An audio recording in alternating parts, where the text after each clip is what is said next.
विशेषाधिकार कमेटी के अंदर की बात को बाहर चर्चा करना उचित नहीं है, लेकिन विशेषाधिकार विधायकों को जो मिला हुआ है ये विधायिका को मजबूती प्रदान करने के लिए, विधायकों के साथ सौजन्यता प्रकट करने के लिए, विधायिक कार्य में कोई बाधा नहीं बने और विधायक की विश्वसनीयता समाज के अंदर बहाल हो, भ्रष्ट पदाधिकारियों के ऊपर अंकुश लगा सके। कहीं न कहीं आज जो स्थिति बन रही है, कई दल के विधायकों पर कई बार लाठीचार्ज हुआ, सदन के अंदर भी विधायकों को जिस तरह से अपमानित होना पड़ा, सदन के बाहर भी 13 तारीख को जिस तरह से लाठियों से पीटा गया और सत्ताधारी दल के मंत्री कहते हैं कि बुक नहीं किया गया, ऐसी मानसिकता के लोगों के लिए ही विधायक विशेषाधिकार कमेटी है और उस कमेटी के तहत संज्ञान में लेना चाहिए।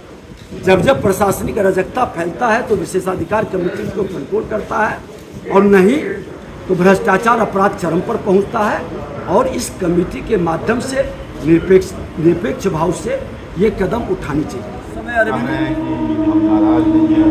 उस समय अरविंद केजरीवाल जी की बात नहीं मानी गई तो वो निकल गए। इस बार इनकी बात नहीं मानी गई, इनको लगा कि संयोजक का घोषणा हो जाएगा, नहीं हुआ तो निकल गए। अगली बार हो सकता है कि इनको संयोजक का घोषणा कर दें। लॉलीपॉप भी तो दिखाना है। सब जान रहे हैं कि भ्रष्टाचार में डूबे लोग को भारत की जनता उनको सत्ता नहीं देगी। आप इंडिया बना लिए, इंडिया को लूटने वाले, इंडिया के नाम पर लूट की छूट चाहते हैं तो इंडिया के लोग, भारत के लोग इंडिया को लूटने वाले को, जनता की गाढ़ी कमाई खाने वाले को, उस भ्रष्टाचारी को, उस आतंकवादी, उग्रवादी और अपराधी को संरक्षित करने वाले को तुष्टीकरण की राजनीति समाप्त होगी और इंडिया को अंग्रेजों ने इंडिया कहा था, 21वीं सदी का भारत है जिसको स्वामी विवेकानंद ने कहा था। ये 21वीं सदी का भारत नरेंद्र मोदी के नेतृत्व में विकसित भारत बनेगा। भारत की जनता मन मिजाज बना चुकी है। ये इंडिया रख ले या इंडिया के अंदर ही समा जाए।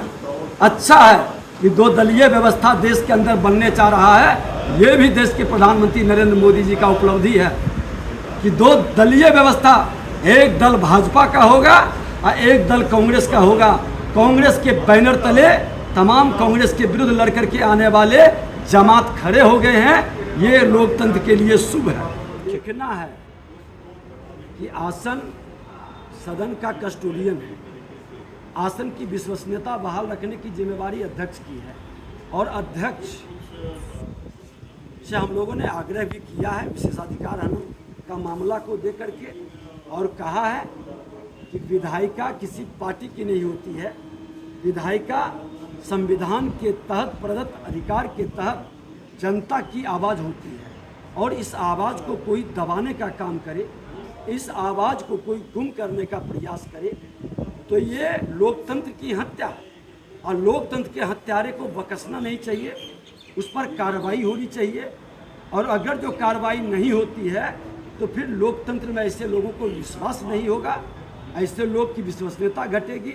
ये आने वाला दिन में पता चलेगा। मंडल का विस्तार से अब कोई अंतर पड़ने वाला है क्या? जो 1 वर्ष एक व्यक्ति के हाथ में बजट के आधे भाग थमा दिया गया, पथ निर्माण विभाग, स्वास्थ्य विभाग, RWD, आपके नगर विकास, तमाम विभाग एक व्यक्ति के हाथ में लूट की छूट मिली हुई है कि मेरी कुर्सी बरकरार रखो, बाकी जितना लूटना है बिहार के अंदर विकास हो या ना हो, हमारी कुर्सी बची रहे, सरकार चलती रहे। ये पूरी तरह से सत्ता के लिए, एक व्यक्ति सत्ता में रहने के लिए समझौता कर रहा है, दूसरा व्यक्ति सत्ता से हटाने के लिए संयोजक बनाने के प्रयास में लगा है और एक दूसरे को ठगने में लगा है। बिहार की जनता ठगा रही है, बिहार की जनता का विकास रुक गया। बर्बादी के नायक इन दोनों से बिहार मुक्ति चाहता है। आने वाला 23-24 के चुनाव के पहले ही बड़ा चमत्कार बिहार में होगा। ये लो मुंह मीठा करो, आज मैंने अपना जॉब छोड़ दिया, अब हम पूर्णिया वापस जाएंगे। जॉब छोड़ दिया है? मतलब ये घर कैसे चलेगा? हम करेंगे क्या और माँ बाबूजी क्या बोलेंगे? इसलिए मैं एक और मिठाई का डब्बा लाया। अपने बिजनेस के लिए लोन अप्रूव हो गया। अरे लोन अप्रूव हो गया वो तो ठीक है, लेकिन पूर्णिया में हम रहेंगे कहाँ? अपना घर भी तो नहीं है वहाँ। इसलिए तो एक और मिठाई का डब्बा अलग से लाया हूं। हमने पूर्णिया में घर ले लिया है, पूर्णिया के ई होम्स पैनोरमा में। पूर्णिया में पैनोरमा ग्रुप लेकर आए हैं ई होम्स पैनोरमा। बड़ा घर, आलीशान जिंदगी और अत्याधुनिक सुविधाओं के संग। अरे अरे, अब क्यों मुंह मीठा करवा रही हो? क्योंकि हम घर वापसी जो कर रहे हैं। घर वापसी की खुशी पूर्णिया में ई होम्स पैनोरमा के संग। E homes panorama, luxurious lifestyle redefined.